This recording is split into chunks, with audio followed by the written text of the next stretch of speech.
This is Eric Brotman, the host of Don't Retire, Graduate, the podcast that asks you what you want to be when you grow up so you can graduate into retirement with purpose and with passion.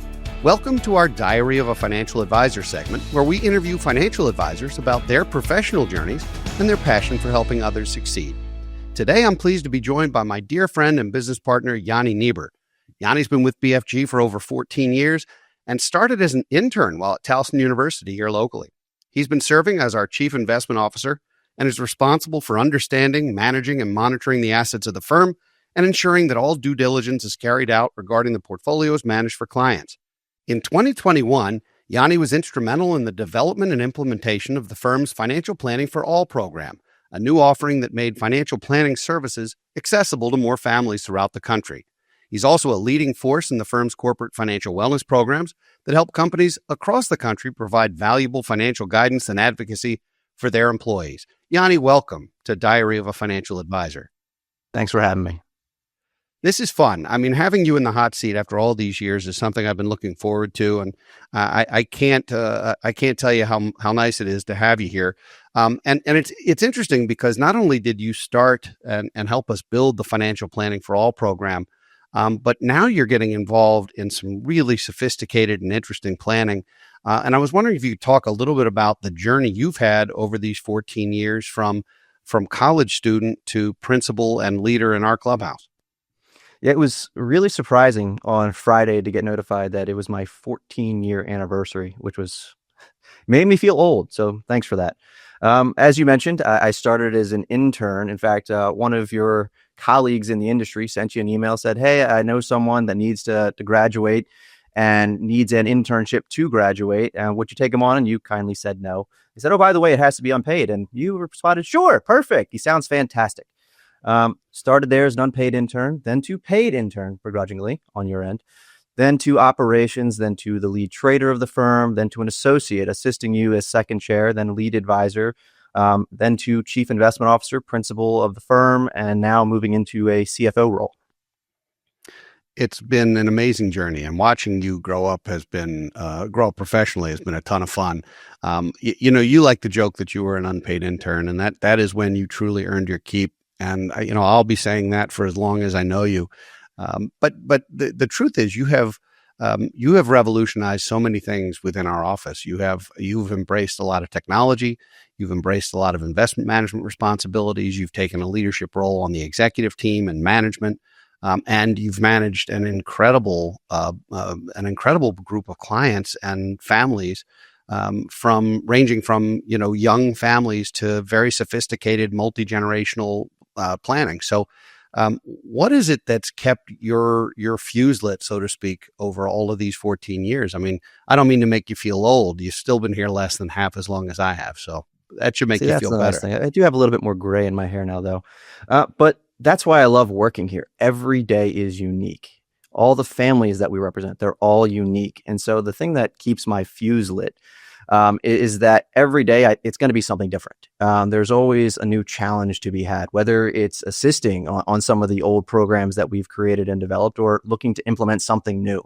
So for me, it's an ever growing and evolving career. And that's what I love about this firm as well. So you have taken on a role with sophisticated business planning, succession planning for entrepreneurs, business owners, family businesses, and it's sort of developed into a niche for you. What attracted you to working with specifically business owners and family business owners and just being in that space? Because that is a different skill set than some advisors have. It's complex. Again, it goes back to the uniqueness. Every firm is different. Every business is different. And what you find with most business owners, they're wildly successful in what they do. But when it comes down to looking at the financials, figuring out how to monetize their business at some point, that's not what they want to do. They want to focus on continuing to grow and the artistic side of things. And so for me, I love the complexity. I'm a self-proclaimed nerd. The joke I tell everybody there is that I have a spreadsheet for every month until I'm 65 right now. That's where it's at. And then when I'll bring my wife, Brittany, in and say, look, the 4 changed to a 5 when we're 63, she's already, walked out of the room, but it's the type of thing that I like to do. And so those complexities are the things that really get me going. And again, go back to, making me move forward, making me grow, and continue to be excited every day I come in. Now, your role in the firm is not all work and no play. And I have to throw this out there that if anytime there's going to be an employee challenge or some kind of shenanigan that makes it fun, a fun place to be, you tend to be a leader in that clubhouse too, whether it's silly wagers on fantasy football or whether it's other types of wagers on physical activity or other things. Do you have one moment like that you can conjure up? I know I've got a couple I'm thinking of, but are there any specific that you would be interested in sharing as part of your diary? Oh boy. Do I want to put any of these on the record? That's the problem here. Well, I've also learned I'm never taking any more bets, period, because I seem to always lose.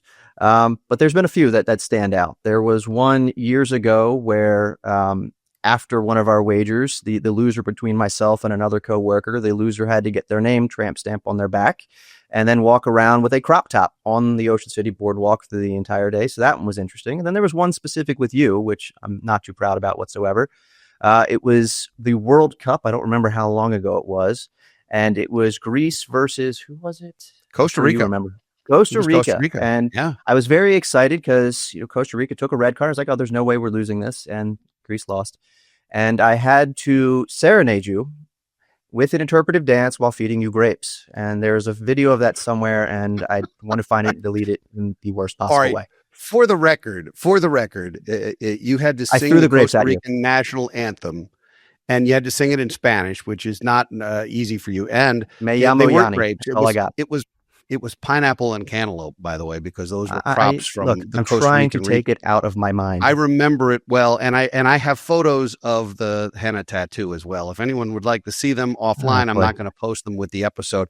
So let's get back to talking about business. You've been on the executive team now for a number of years. The executive team is growing, and actually you're getting ready, as you mentioned in the intro, to take on more of a chief financial officer role and to actually hand the reins off come January 1 of 26 for the chief investment officer role. Can you talk a little bit about that? Well, let's call it a graduation between one role to another.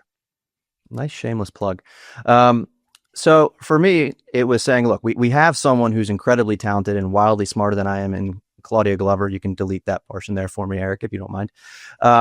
And so that has been her skill set since day one of coming on. Claudia is a unicorn in her passion. And so that makes perfect sense for her. On my side, looking at the CFO, it made a ton of sense because it helps me further do the business building of our firm, but also helps assist when we're looking at financials for other firms in terms of whether it's a client that we're working with or when we're looking to grow as ourselves and acquire other firms. It's definitely something that I can see us being involved in, and as all of us, I'm not going to say we mature, but we definitely graduate from one role to the next. So many exciting things are happening in 2026. But let's look out 5-10 years on the horizon. Do you have a vision for where you think not only you'll be professionally, but also where BFG's possibly going to be in the next 5 to 10 years? Where I'll be professionally. Ideally, I love to be doing the role that I'm doing right now. As I mentioned, it's an amazing thing where you come into work every single day and it truly doesn't feel like work. Yes, there's some days that are slogs, and everybody says that, but I've been doing this now for 14 years and I'm excited every single day because it's unique. When I started, there were 4 of us and we're in the mid-20s now and we're growing. And so what I see for us is continued growth, but at the same time, never losing that small company feel. It's a thing that I wear as a badge of pride when I say to a new client coming on board that you're going to call in, and unlike when you call up a larger institution and you're on hold for 30 minutes trying to talk to somebody, you're going to get someone by the third ring. And then what will happen is you'll spend 15 minutes talking about life and what's going on, and then you'll eventually get to who you really wanted to talk to. But you'll always have that small company feel. I love that. Well, what advice would you give the G2 and G3 advisors, the up and coming advisors, not just in BFG but in the industry? What advice would you give them, having done this yourself from really being fully green to now being one of the key members of the organization? Don't rush. You come in here thinking that you've known and seen everything through college.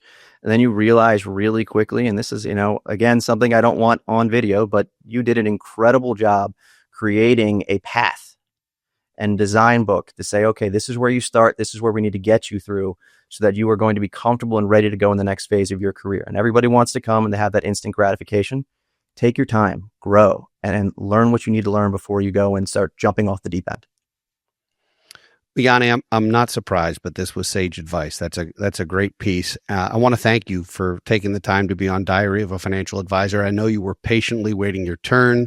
When you say be patient and don't rush, we'll definitely have to have you back because I now know that you're a terrific interview and that you have some fun with it. But thanks for doing this today. I appreciate it. And for listeners who want to check out any of your information, it'll be posted in the show notes and folks can get in touch with you as well. So thank you. Thanks for having me, Eric. I'd like to thank everyone for listening and watching today. If you enjoy our show, please subscribe, leave a rating on your favorite podcast platform, and share it with friends and family so they can join you on your journey to financial freedom. If you'd like to send us a topic or idea you'd like us to discuss in a future episode of Don't Retire Graduate, post it on our Facebook page. We'll be back next week with another engaging guest, and in 2 weeks with another entry in our Diary of a Financial Advisor. For now, this is your host, Eric Brotman, reminding you, don't retire, graduate. Securities offered through Kestra Investment Services, LLC. Kestra IS. Member FINRA SIPC. Investment advisory services offered through Kestra Advisory Services, LLC. Kestra AS. An affiliate of Kestra IS. Kestra IS or Kestra AS are not affiliated with Brotman Financial or any other entity discussed.